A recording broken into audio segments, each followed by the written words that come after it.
Kelley, in your opinion, what are the characteristics of a great teammate?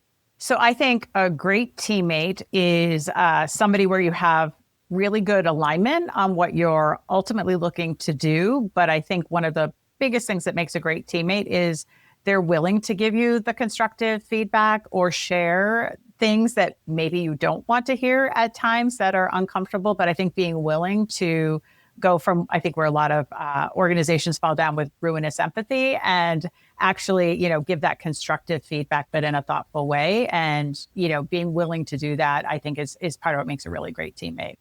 Who is the greatest teammate you've ever had?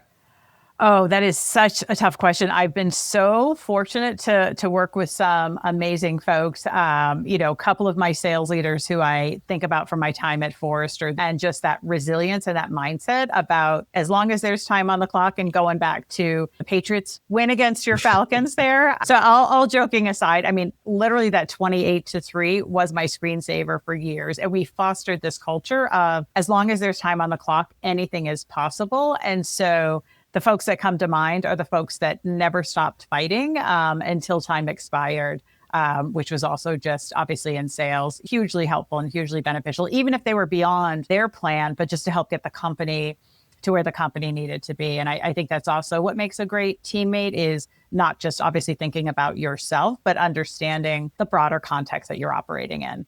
That's awesome. What would you tell those teammates right now? Some of those leaders you work with, so what would you kind of want them to know from you right now at this moment?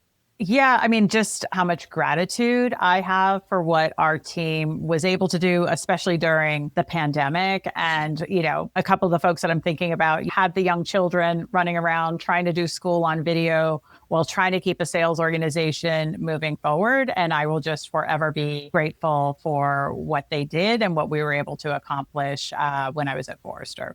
That's awesome. Thank you, Kelley. I appreciate that.